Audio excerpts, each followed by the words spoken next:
They say every man in Redstone carries a shadow behind him. Mine just happens to have a gun, a whiskey habit, and a past no priest could wash clean. The night it all began, the air smelled like dust, tobacco, and sin. Spring festival in Redstone where even the preachers looked the other way once the fiddles started and the whiskey flowed like the Rio Grande after a storm. The sky was copper red, the kind that made the desert look like it was burning. I wasn't looking for trouble, but trouble, it seems, was looking for me. Tom Keller was the kind of man who laughed too loud and bet too high. He slapped my shoulder, sloshing his drink onto my boots.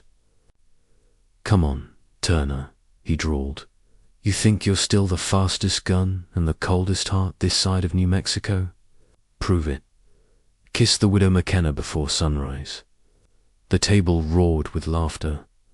Men like Tom needed someone to make them feel brave. I used to be that someone. Caleb Turner, the half-blood cowboy from Texas and Melbourne, the man who never backed down, never lost a bet, and never cared enough to regret it. But that night, something in me paused. Not because of the dare, but because of the woman. Ruby McKenna stood by the vendor's lanterns across the street, picking out fabric from Miss Lorna's stall. Her hair, chestnut brown, caught the lamplight like copper wire. She moved with the quiet grace of someone who'd forgotten how to smile and didn't mind being forgotten. Her husband had died under strange circumstances 2 years before fall, they said. Some whispered it was no accident.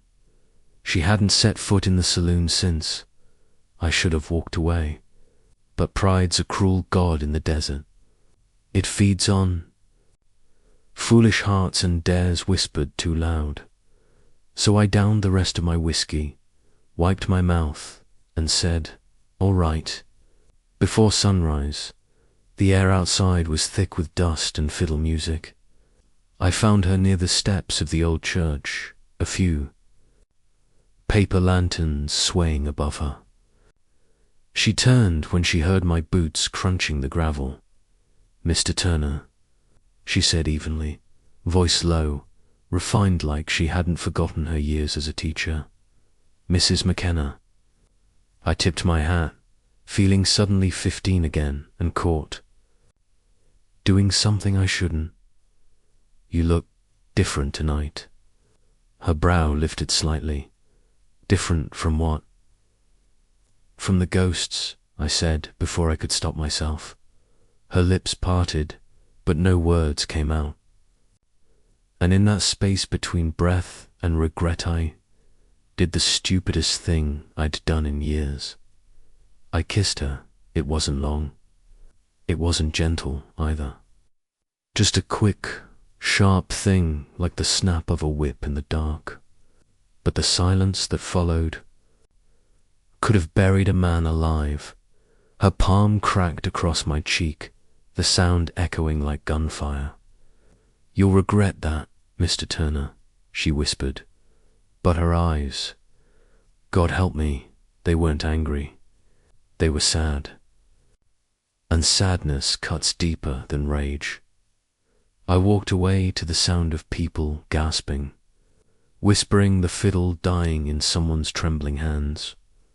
I didn't look back, but I felt her gaze burning between my shoulder blades all the way down the dusty street. By dawn, the whole town knew.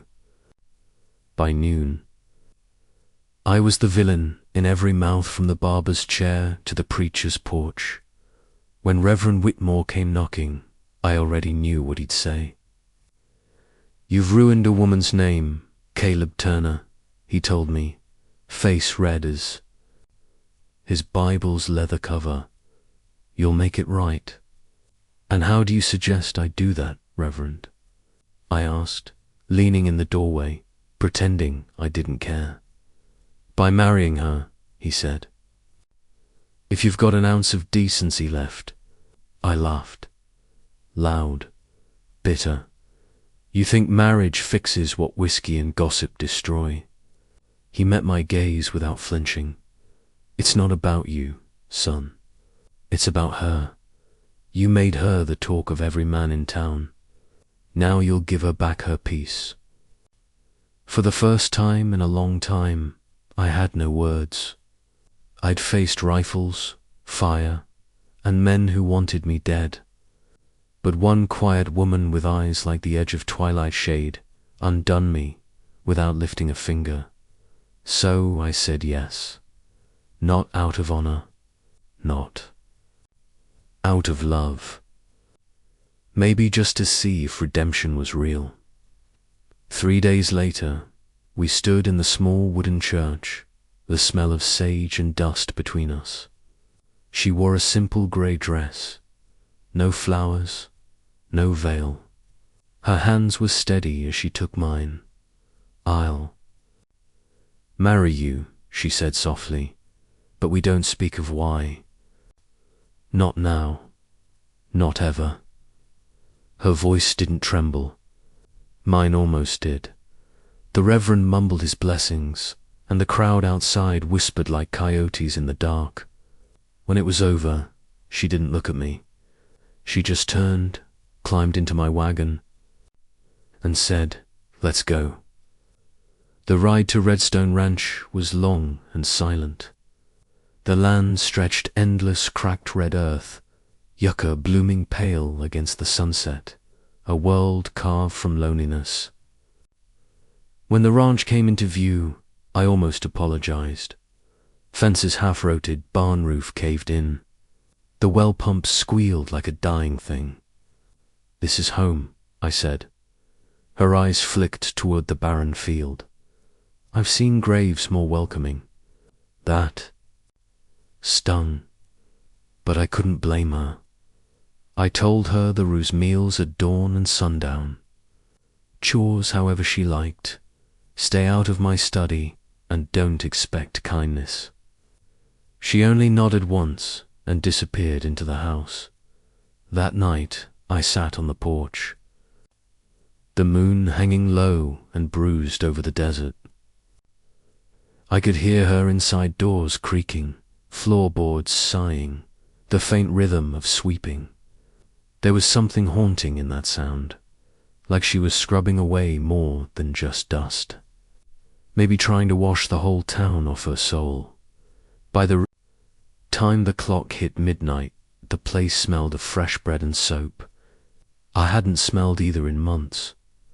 The next morning, she cooked. Biscuits, bacon, strong coffee. I came down, half expecting poison in the pot. She didn't look up when I sat. "Morning," I said. "Eat before it gets cold," she replied, flat as dry earth. I did. And for the first time in a long while, I didn't taste bitterness in the coffee. Later that day, I found her in the corral. One of the wild black horses had gotten loose vicious thing, eyes rolling white, hooves striking sparks. She was inside. The pen with it, calm as a saint, whispering something I couldn't hear. Before I could stop her, the horse reared. She hit the dirt hard. I jumped the fence, grabbed the rope, cracked the whip once, hard. The beast stilled. Ruby pushed herself up, blood on her lip, eyes blazing. "I didn't need saving," she said. "I didn't save you," I muttered. "Just didn't want to lose a good horse." But we both knew that was a lie. That night, she lit a small fire outside. I watched from the porch, her silhouette framed in flame and wind. For the first time since I could remember, I felt something I couldn't name. It wasn't guilt, it wasn't lust. It was peace, maybe. The dangerous kind that sneaks up on a man who's forgotten what warmth feels like. They say every story in Redstone starts with a sin. Mine started with a kiss I took on a dare. and a woman who'd make me forget it was ever a game.